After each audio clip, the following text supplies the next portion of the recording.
Hello, hello, good morning to you from the Sunnyvale Reject here in South Florida.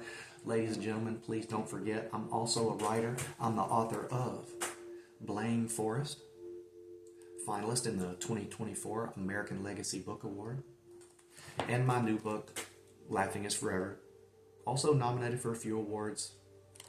We'll see what happens. You know, the truth is, all you can really do is write the best book you know how to write, introduce it to the world, and let them judge it. And I promise you, they will. You know, if you polled established writers, professors, teachers, I think most of them would say that writing cannot be taught. I think they would say that if you're born a mediocre writer, you'll always be one. But we cannot believe that. We have to believe that, like a sport, practice makes perfect. And while it might not make you a great writer, there are some books that can make you a better, more skillful writer. So today I want to show you 5 books on writing that really helped me sharpen the tools of the trade, made me write with a little bit more confidence too, and a sense of authority because I knew the rules before I broke them. Thank you, Walter Butts. I love you, buddy. He gave me some great advice. New Hampshire Poet Laureate that I studied under at Goddard College. He said, why are you doing this? You know, it could have been an M dash or the use of a certain word or a line break. And I said, I don't know. And he goes, stop, that's not good enough. Learn the rules before you break them. And I never forgot that. Remember that. So let me shut up. Let me show you some books that helped me, and hopefully they'll inspire you or help you become the writer that you want to be. The first one is The Sense of Style by Steven Pinker, 2015's The Sense of Style. Man, there's some great wisdom in here. Some great chapters. Not a technical book, very, very smooth and easy on the ears, or eyes, I should say. But one thing he does well is address a modern current problem that I'm sure every parent knows, and definitely every high school teacher knows, is that kids tend to write like they text, and they text the way they speak. And look, it's bro this and bro that, and that's not going to cut it. He talks about why we should care and what we can do to fix it. And since I'm a teacher, I thought this was really cool. But there's some chapters on the coherent arc, what good writing is, that I think are really beneficial in a more modern context than some of the other books that I have. Second on the list is none other than Mary Oliver's A Poetry Handbook. She's a Pulitzer Prize winner, National Book Award winner, written so many books, highly celebrated. I love her, and this book helped me through a difficult time. One of my takeaways was, as a Southerner, I say y'all and not you all. And so you want to write with authority. You want to be convincing. So I had to preserve that dialect, and this book taught me how to do that. In fact, I marked a place here on sound, which I think is just awesome. And it's one of those things that at first sounds very obvious. You're like, yeah, duh, but no, sometimes we got to hear this again. Sound. To make a poem, we must make sounds, not random sounds, but chosen sounds.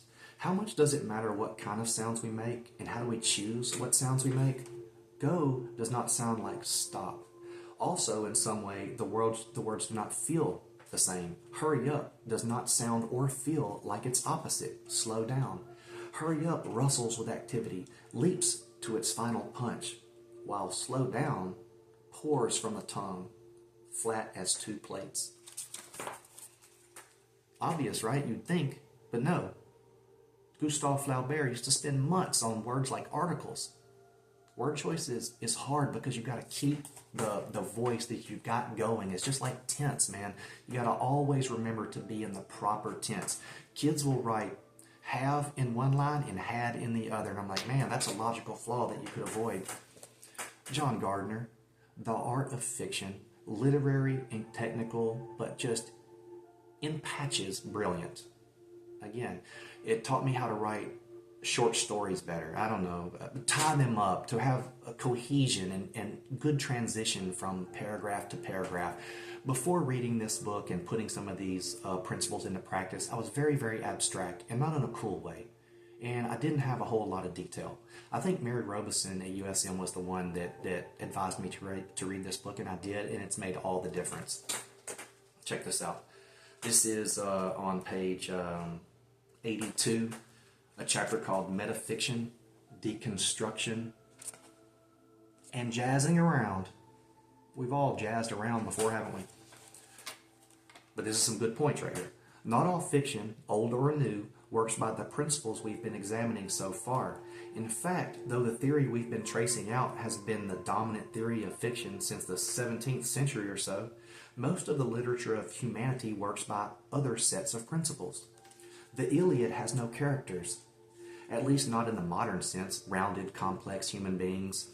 The Divine Comedy and Beowulf have, at least in the Aristotelian sense, no plot, no casually related sequence of events, and many great works from Gilgamesh to Paradise Lost, if not Pound's Cantos, proceed not by rendered actions, as Henry James would have events proceed, but by set of speeches. Take that for what you will. If you check it out, I hope you enjoy it. But again, it's more literary and a little bit more technical than some of the other books. Now, here's a really great book on writing that's full of advice that just about writers of any genre can enjoy and use. From, how to write children's books to fantasy, science fiction. But I especially liked the chapter on persuasive writing, because what writers are really trying to do is win in some shape, form, or fashion, right? Whether it's to pass along the seed of an ideology or to purely entertain or inform or persuade. You want to win by having people read your books, believe the way you want them to believe, or at least consider things that they've never considered before.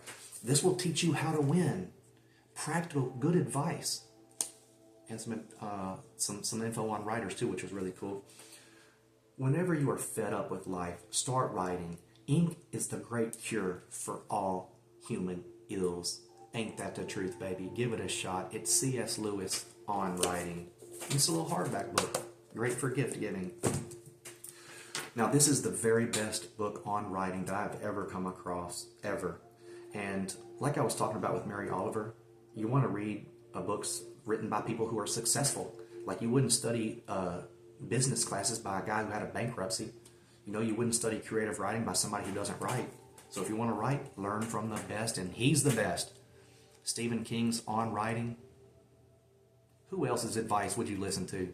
If you want to start a business, for example, he's the Elon Musk of writing. He's that successful all over the world.